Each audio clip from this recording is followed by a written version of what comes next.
அத்தியாயம் 6. தேவர்களின் கோர தாண்டவம். பத்ரன். இந்த முட்டாள்களின் யுத்தங்களில் நானும் ஒருவனாக கடந்த ஒரு சில வருடங்களாக சண்டையிட்டு வந்திருந்தேன். மகாபலியின் கீழ் நான் 6 வருடங்களாக சண்டையிட்டேன்.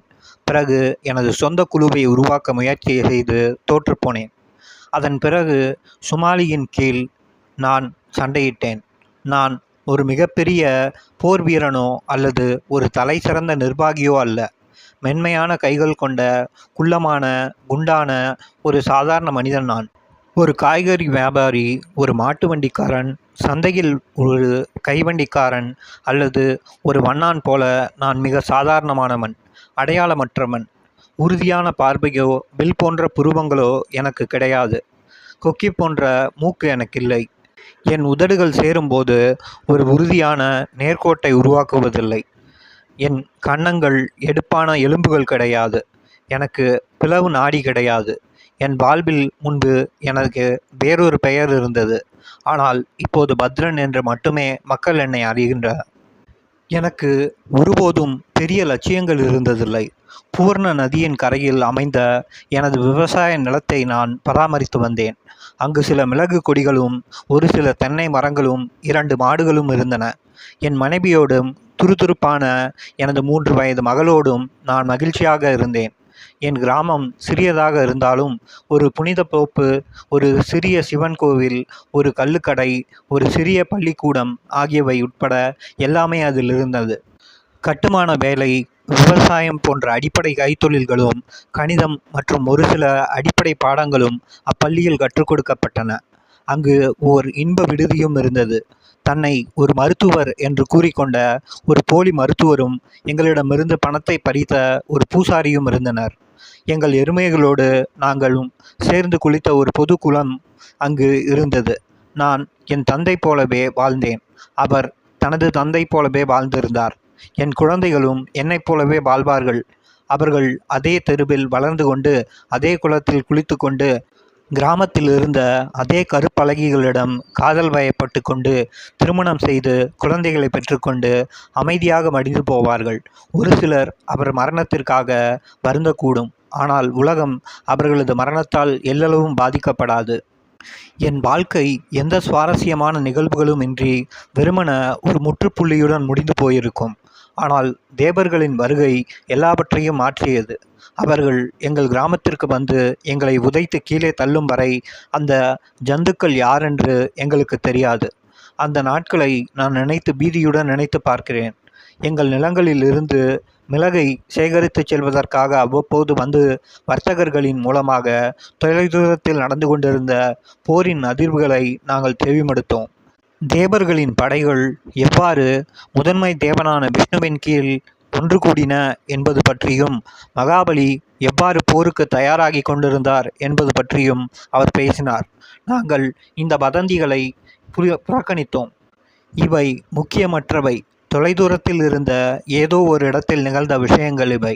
அரசர்கள் போரில் சண்டையிட்டு தங்கள் ராஜ்யங்களை வெற்றி கொண்டனர் அல்லது இழந்தனர். நாங்கள் கீழ்நிலை சேவகர்கள். அரசியல் எனும் அசிங்கமான உலகத்தை பற்றி எங்களுக்கு எந்த அக்கறையும் இருக்கவில்லை. மகாபலி தோற்கடிக்கப்பட முடியாதவர் என்று நான் நம்பினேன். அவர் நியாயவான் என்றும் தனது மக்களை மனதில் கொண்டே அவர் ஆட்சி நடத்த முயற்சித்தார் என்றும் நான் நம்பினேன். எங்கள் கிராமத்து பெரியவர்கள் எங்களிடம் அப்படித்தான் கூறினார்கள்.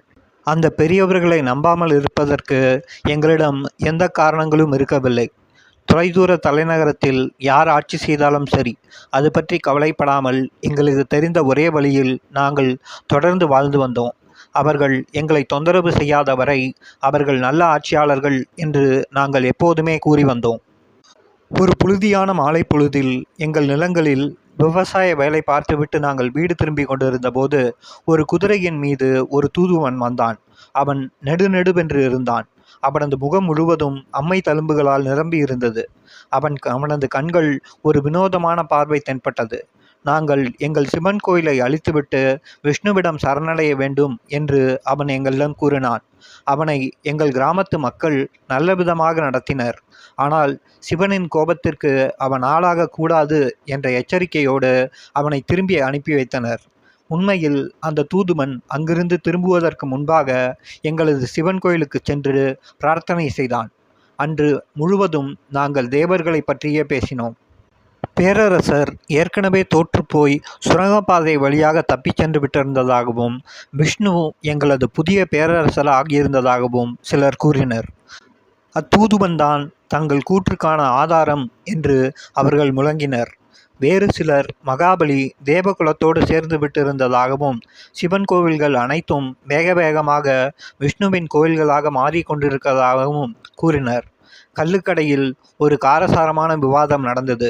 சில பெரியர்கள் ஒருவன் கோபத்தில் என் நண்பனின் மூக்கை பதம் பார்த்தான். எங்களது அமைதியான கிராமத்தில் கடைசியில் ஏதோ சில நடவடிக்கைகள் ஏற்பட்டிருந்தது குறித்து நான் மகிழ்ந்தேன். வழக்கமாக உற்சாகமூட்டும் எதுவும் அங்கு நடைபெற்றதில்லை. ஒவ்வொரு புதிய நாளும் அடுத்த நாளைப் போலவே சலிப்பூட்டுவதாக இருந்தது. ஆனால் திடீரென்று ஒரு இரவு வேளையில் என் மனைவி என்னை எழுப்பினாள்.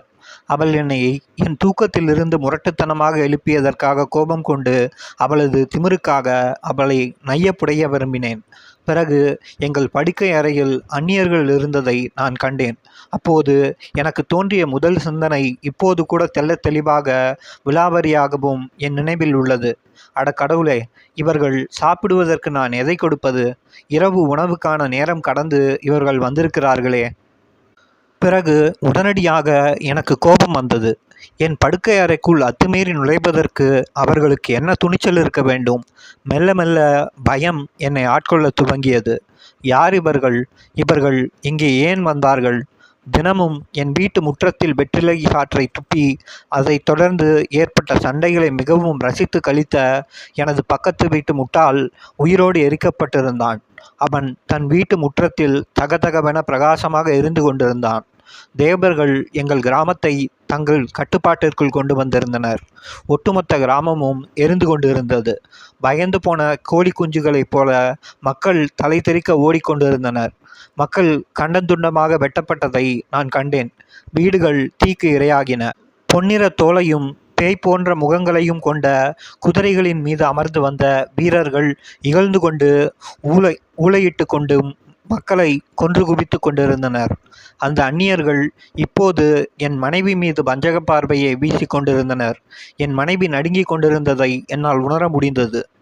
நான் படுக்கையிலிருந்து எழுந்து என் கைகளால் எனது குடும்பத்தாரை பாதுகாப்பாக அணைத்து கொண்டேன். அந்த பேய்கள் எகத்தாளமாக சிரித்தன. பிறகு என் வீட்டு வைக்கோல் கூரையை நெருப்பு விழுங்க துவங்கியதால் ஏற்பட்ட சடசடவென்ற சத்தம் என் காதுகளில் விழுந்தது. அப்போது யாரோ ஒருவன் தனது வாளின் கைப்பிடியால் என்னை தாக்கினான். என் மூக்கின் மேற்பகுதி உடைந்தது. அதிலிருந்து புறப்பட்ட வலி என் உடல்நிலையிலும் பரவியது.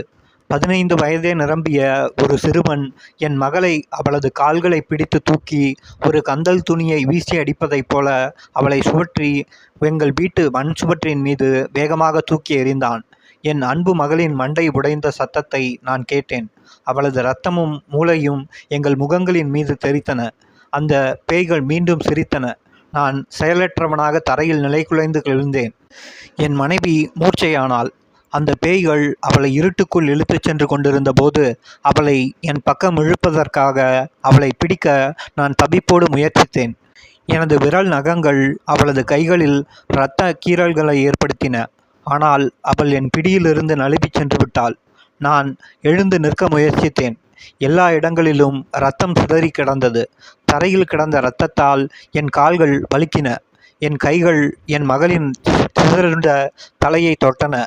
நான் நடுங்கினேன். நான் அக்காட்சியை காண விரும்பவில்லை. நான் ஒரு ஆயுதத்தை தேடி தட்டித் தழுவினேன். அந்த சண்டைக்காரர்களின் மண்டைகளை உடைப்பதற்கு எனக்கு ஏதேனும் ஓர் ஆயுதம் தேவைப்பட்டது. நான் என் மனைவியை காப்பாற்றியாக வேண்டியிருந்தது. என் மனைவியின் அலறல்கள் கிராமம் நெடுகிலும் எழுந்த அதே போன்ற அலறல்களுக்கு இடையே காணாமல் போயின. என் வலிமை முழுவதையும் கரைந்து கொண்டிருந்த போதும் கூட நான் தொடர்ந்து நடந்து முற்றத்தில் இருந்த ஒரு தூணை பிடுங்கி எடுக்க முயற்சித்தேன். அது உறுதியான மூங்கில்களால் ஆனது. ஆனால் என் துரதிர்ஷ்டம், அதை என்னால் தூக்கக்கூட முடியவில்லை.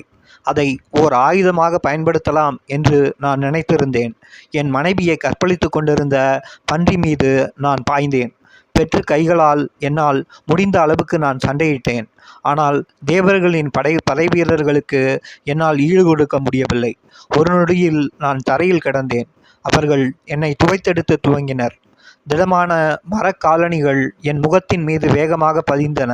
நான் மண்ணில் தரதரவென்று இழுத்துச் செல்லப்பட்டேன். அடிகள் சரமாரியாக என் மீது விழுந்தன.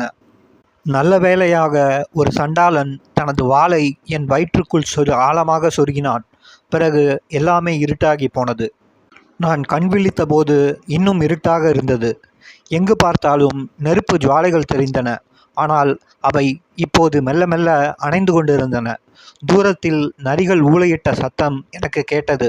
மயக்க நிலையில் இருந்த நான் இன்னொரு நாள் விடிந்திருந்ததாகவும் எழுந்து சென்று மாடுகளிடமிருந்து பால் கறக்க வேண்டும் என்றும் நினைத்தேன். தரை சௌகரியமாகவும் குளிராகவும் இதமளிப்பதாகவும் இருந்தது. பிறகு உண்மை நிலவரம் மெல்ல மெல்ல எனக்கு புலப்பட துவங்கியது. நான் திடுக்கிட்டு எழுந்து உட்கார்ந்தேன். வேதனை ஊசிகள் என் உடலில் பல்வேறு பாகங்களில் குத்தி எடுத்தன. காய்ந்து போன இரத்தத்தால் என் கண்கள் மூடியிருந்தன. அவற்றை திறக்க நான் போராடினேன். தேவகுலத்தைச் சேர்ந்த சண்டாளர்கள் சிலர் ஒரு மரத்தின் கீழே அமர்ந்து மதுவருந்தி கொண்டிருந்ததை நான் பார்த்தேன். என்னை சுற்றி என் கிராமமும் என் ஒட்டுமொத்த வாழ்க்கையும் சின்னாபின்னமாக சிதைந்து கிடந்தன. நான் எழுந்து நிற்க முயற்சித்த போது ஒரு சருகு ஒடிந்தது. அதன் சத்தம் ஓர் இடி முழக்கம் போல எனக்கு கேட்டது. அந்த பேய் உருவங்கள் திரும்பி பார்த்தன. நான் அசையாமல் உட்கார்ந்திருந்தேன். நான் உயிரோடு இருப்பது அவர்களுக்கு தெரிந்துவிட்டது. இப்போது அவர்கள் என்னை கொல்லப் போகிறார்கள் என்று நான் நினைத்தேன். நான் உயிரோடு இருந்தேனா இல்லையா என்பதை அவர்கள் பரிசோதிக்கப் போவதில்லை என்று நான் ஒரு கணம் நினைத்தேன். அப்போது நான் அவனை பார்த்தேன். ஓர் உயரமான கருத்த உருவம் என்னை நோக்கி நடந்து வந்து கொண்டிருந்தது. அவன் தனது கைகள் வாளை நீட்டி பிடித்திருந்தான். நான் பீதியடைந்தேன். அவன் சற்று அருகே வந்தபோது என் மகளை என் வீட்டு சுவர் முழுவதும் சிதறடித்த அதே சிறுவன்தான் அவன் என்பதை நான் கண்டேன். நான் காத்திருந்தேன். ஆயுதமாக பயன்படுத்துவதற்கு ஏதேனும் அகப்படுமா என்று என் கைகள் துளாவிக் கொண்டிருந்தன. அச்சிறுவன் என் தலையின் அருகே வந்து நின்றான். பிறகு பின்னால் திரும்பி பார்த்தான். யாரோ அவனை கூப்பிட்டனர். அவன் தயங்கினான். ஆனால் அதற்குள் யாரோ விட்டுவிட்டு சென்றிருந்த ஒரு பழைய கத்தி என் கைக்கு அகப்பட்டது. கண்ணிமைக்கும் நேரத்தில் அதை நான் அச்சிறுவனின் வயிற்றில் சொருகினேன். எவ்விதமான சத்தமுமின்றி அவன் என் மீது அமைதியாக விழுந்ததைக் கண்டு நான் ஆச்சரியமடைந்தேன். நான் அவனது உடலில் இருந்து அக்கத்தியை உருவி மீண்டும் அவனது கழுத்தின் பின்புறத்தில் சொருகினேன். ஏய்! பின்னி பிணைந்திருந்த எங்களது உடல்களை நோக்கி ஓடி வந்து கொண்டிருந்த நபரின் குரலில் ஆச்சரியமும் அதிர்ச்சியும் வெளிப்பட்டன. மற்றவர்கள் அவனை பின்தொடர்ந்து வந்து கொண்டிருந்ததை நான் பார்த்தேன். நான் கொண்டிருந்த சிறுவன் மிகவும் கனமானவனாக இருந்தான். அவனிடமிருந்து என்னை பிரித்தெடுப்பதற்கு நான் மிகவும் போராட வேண்டியிருந்தது. அவனுக்கு அடியிலிருந்து வளைந்து தெளிந்த நான் வெளிவருவதற்கு முன்பு நான் வியர்வையிலும் இரத்தத்திலும் குளித்திருந்தேன். உள்ளுணர்வு என்னை தூண்ட எனது கிராமத்தில் எல்லையில் இருந்த காட்டை நோக்கி நான் ஓடினேன். என் உடலில் எஞ்சியிருந்த கொஞ்ச நஞ்ச வலிமையை கொண்டு என்னால் முடிந்த அளவுக்கு அந்த அரக்கர்களிடமிருந்து எனது கடந்த காலத்திடமிருந்தும் எனது பரிச்சயமாகியிருந்த என் வாழ்க்கையிடமிருந்தும் நான் ஓடினேன். எனது அன்பிற்குரிய பயனற்ற அர்த்தமற்ற வெறுமையான மேலோட்டமான வாழ்க்கையை பாதுகாப்பதற்காக நான் தொடர்ந்து ஓடினேன். அழுகிக் கொண்டிருந்த எனது சகோதரர்கள் மற்றும் நண்பர்களின் சலனங்களை பற்றி கவலைப்படாமல் அவற்றின் மீது தடுமாறியபடியே பாதுகாப்பை நோக்கி நான் மூச்சிறைக்க ஓடினேன். தேவர்கள் துவக்கியிருந்த காரியத்தை முடிப்பதற்காக வரவிருந்த பிணந்தின்னி கழுகுகளின் வருகையை எதிர்பார்த்து அந்த சடலங்களை காத்து கொண்டிருந்தன. மரணம் என்னை துரத்தி கொண்டிருந்தது. என்னிடமிருந்து வேகமாக வலிக்கிச் சென்று கொண்டிருந்த எனது வாழ்க்கையை நான் துரத்தி கொண்டிருந்தேன். ஒரு கூரான வேதனை என் தோள்களை துளைத்தது. புதிதாக இரத்தம் அங்கங்கே சொட்டத் துவங்கியிருந்ததை நான் கண்டேன். அது நான் சென்ற இடமெங்கும் இரத்தத்தால் ஒரு தடத்தை ஏற்படுத்தி கொண்டிருந்தது. அந்த சண்டாளர்கள் என்னை நோக்கி அம்புகளை எய்து கொண்டிருந்தனர். அம்புகள் என் காதுகளை கடந்து வேகமாக சென்று எரிச்சலூட்டும் சத்தத்துடன் மரங்களின் மீது குத்தி கொண்டிருந்தன. அவற்றில் ஏதேனும் ஒன்று என் தொண்டையை துளைத்திருந்தால் இந்த கொடுங்கனவு சற்று கருணைமயமாக முடிந்திருக்கும். பிறகு எல்லாமே மயங்கியது. ஓர் எடையற்ற உணர்வு எனக்கு ஏற்பட்டது. நான் மிதந்து கொண்டிருந்தது போல உணர்ந்தேன். ஒரு கரும்பச்சை கடல் என் விழுங்கிக் கொண்டிருந்தது. மரங்கள், கிளைகள் என் முகத்தை தாக்கின. நான் ஓர் இருண்ட பாதாளத்திற்குள் வேகமாக விழுந்தது கொண்டிருந்தேன். மரணம் இப்படித்தான் இருக்குமா? அது இவ்வளவு திடீரென்று ஏற்படும் ஒன்றா? அது அன்பானதா? நான் என் முகத்தின் மீது உணர்ந்த வருடல்கள், எடையற்ற உணர்வு, மிதந்து கொண்டிருந்ததில் கிடைத்த இன்பம். அடுத்த கணம் நான் நினைவிழந்தேன். எனக்கு நினைவு திரும்பிய போது துர்நாற்றம் வீசிய ஒரு குகையில் ஒரு கரடுமுரடான கயிற்று கட்டிலில் நான் படுத்து கிடந்தேன். என்னை சுற்றி எல்லா இடங்களிலும் முனகல்கள் வந்து கொண்டிருந்தன. நான் எழுந்து உட்கார முயற்சித்தேன். ஆனால் வலியின் இரும்பு கரம் மீண்டும் என்னை கட்டிலின் மீது தள்ளியது. நான் என் தலையை மெதுவாக திருப்பினேன். பலவிதமான அழுகிய நிலைகளில் பலர் அக்குகையில் சுற்றிலும் கிடந்ததை கண்டு நான் நடுங்கினேன். நான் தேவர்களின் தயவிலுள்ள ஒரு போர் கைதியா? ஆனால் தேவர்கள் எப்போதும் கைதிகளை கொண்டு சென்றனர். மேலும் நான் ஒரு சாதாரண குடிமகனே தவிர ஒரு போர் வீரன் அல்லவே. என் தலைக்குள் வட்டமிட்டு கொண்டிருந்த பயனற்ற எண்ணங்களுக்கு அர்த்தம் கண்டுபிடிக்க முயற்சித்து நான் அங்கே படுத்து கிடந்தேன். மக்களின் பேச்சுக்குரல் காற்றில் மிதந்து என்னிடம் வந்தது. இவர்களில் பாதி பேர் நிச்சயம் பிழைக்க மாட்டார்கள். மற்றவர்கள் எழுந்து நடமாடுவதற்கு குறைந்தபட்சம் 1 மாதம் ஆகக்கூடும். அவர்கள் பேசிய மொழி நிச்சயமாக மிக உயர்ந்த நிலையிலான தமிழ்தான். கற்றறிந்த நகர மக்கள் பேசிய மொழி அது. நான் எதிரிகள் வசம் இருக்கவில்லை என்பதை நான் உணர்ந்தேன். ஆனால் அந்த குரல்கள் உறுதியாக இருந்தன. அவர்களின் இருண்ட கணிப்பு விவரிக்க முடியாத பீதியை என்னுள் தோற்றுவித்தன. பூரண நதியின் கரைகளை தாளாட்டிச் சென்ற அலைகளைப் போல எனது நினைவுகள் மயங்கிக் கிடந்த எனது மனதிற்குள்ளிருந்து மெல்ல மெல்ல வெளிப்பட்டு எனது விழிப்புணர்விற்குள் நுழைந்தன. அது எனக்கு ஏற்படுத்திய அளப்பரிய வேதனையால் நான் ஒப்பாரி வைக்க துவங்கினேன். மரணத்திற்காக காத்து கொண்டிருந்த பலரது தொண்டைகளில் இருந்து எழுந்த அழுகைகள் அந்த குகையின் நெடுகிலும் எதிரொலித்தன. அந்த கணங்களில் ஒன்றிலிருந்தான் என் மக்களின் அழுகை குரல்களின் மத்தியில் நான் என்னை இழந்து தேவர்களை பழிக்கு பழி வாங்குவதென்று சபதம் செய்தேன். அத்தியாயம் முற்று.